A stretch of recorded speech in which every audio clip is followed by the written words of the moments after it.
Hello, Jen here for the second part of our little series of moi reading fairy tales by e.e.cummings, illustrated by John Eaton. And in the last video, we read a story called The Little Girl Named I.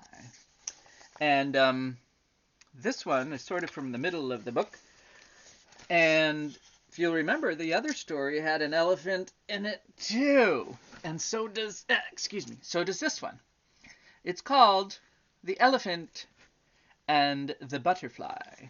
And I'll show you the picture of the elephant first, because, well, that's first in the story. It's a cute elephant.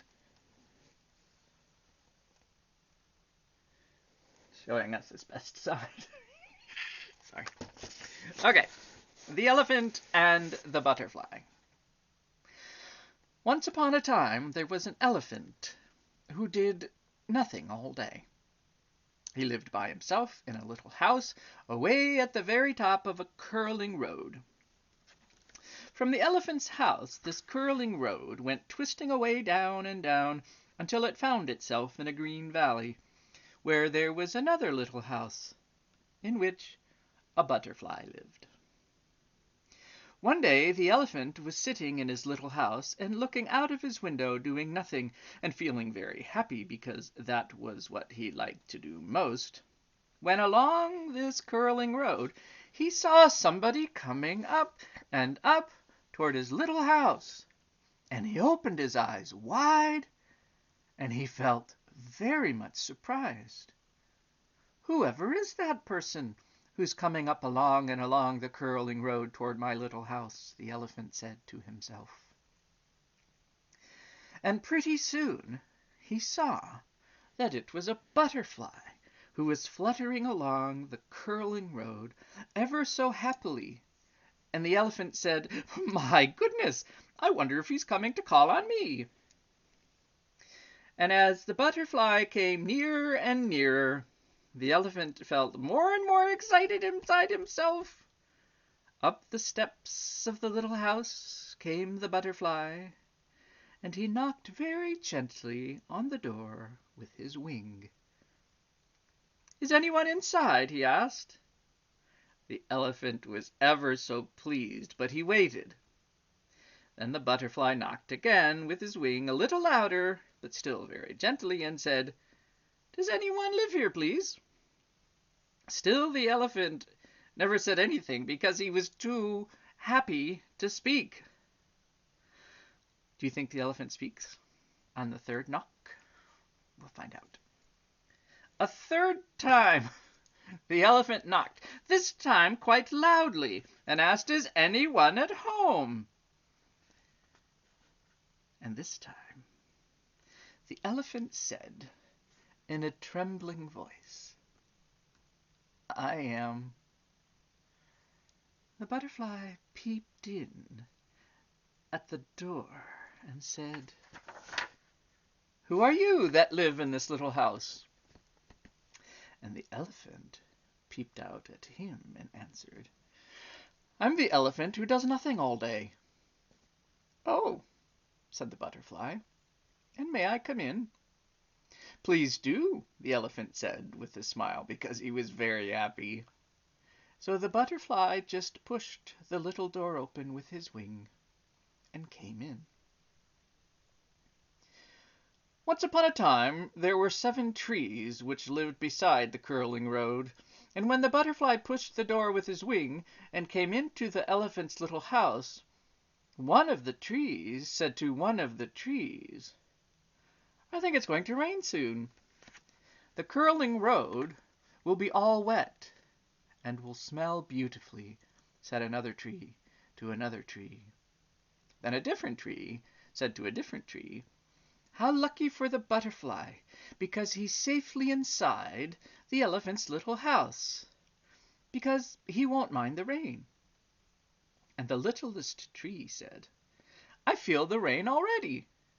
And sure enough, while the butterfly and the elephant were talking in the elephant's little house, away at the top of the curling road, The rain simply began falling gently everywhere, and the butterfly and the elephant looked out the window together, and they felt ever so safe and glad, while the curling road became all wet and began to smell beautifully, just as the third tree had said. Pretty soon it had stopped raining, and the elephant put his arm very gently around the little butterfly and said, "Do you love me a little?" And the butterfly smiled and said, "No, I love you very much." Then the elephant said, "I'm so happy! I think we ought to go for a walk together, you and I, for now the rain has stopped and the curling road smells beautifully." The butterfly said, "Yes, but where shall you and I go?" "Let's go away, down and down the curling road where I've never been," the elephant said to the little butterfly. And the butterfly smiled and said, "I'd love to go with you away and away down the curling road. Let's go out the little door of your house and down the steps together, shall we?" You can see the elephant way there peeping out his door. And of course the beautiful butterfly and the curling road. Well, you can't really see the curling road because it's kind of wet, but anyway, it's there.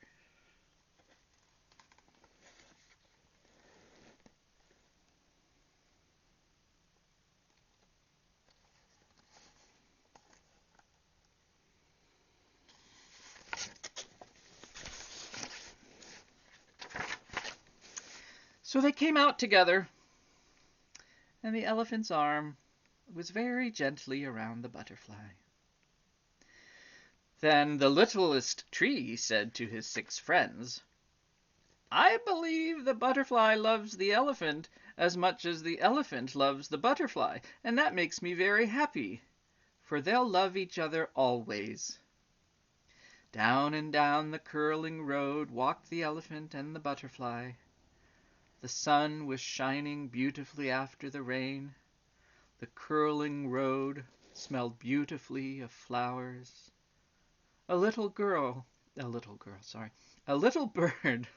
same thing, a bird began to sing in the bush, and all the clouds went away out of the sky, and it was spring everywhere.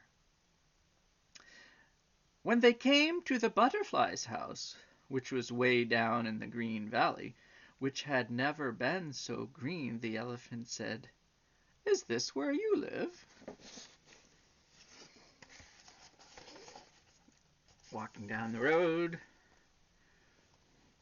I think it might be kind of hard and delicate to for an elephant to put his arm around a butterfly, don't you? I do.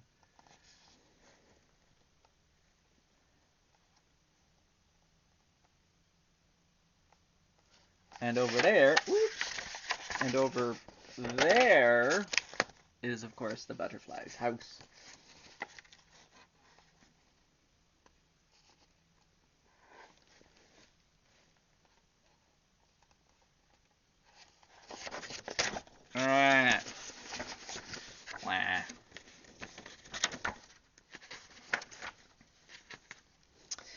And the butterfly said, "Yes, this is where I live." "May I come into your house?" said the elephant. "Yes," said the butterfly. So the elephant just pushed the door gently with his trunk, and they came into the butterfly's house. And then the elephant kissed the butterfly very gently, and the butterfly said, "Why didn't you ever before come down into the valley where I live?" And the elephant answered, "Because I did nothing all day. But now that I know where you live, I'm coming down the curling road to see you every day, if I may. May I come?" Then the butterfly kissed the elephant and said, "I love you, so please do." And every day after this, the elephant would come down the curling road, which smelled so beautifully, past the 7 trees and the birds singing in the bush, to visit his little friend, the butterfly. And they loved each other, always. This time we get a color picture of the butterfly's house. Isn't it kind of funny to think of an elephant going into a butterfly's house? I would imagine the butterfly's house might be small, but anyway,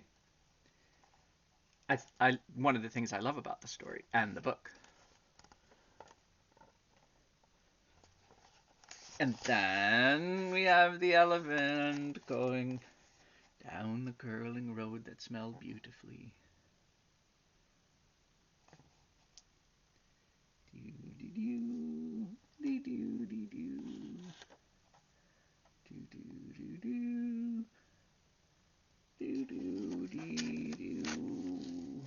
And that's the end of that story. So that's part 2 of our series. Let's see, how many stories are in this book? Oh, it doesn't say, man. I don't feel like counting them. Anyway. Oh, it says here he wrote these fairy tales a number of years ago for his own daughter when she was very small. And this book was published 1965. Well, actually, first 1950, and then republished 1965. Okay. Jennifer Angelina Petro here. Signing off for now. Bye. Thanks for watching.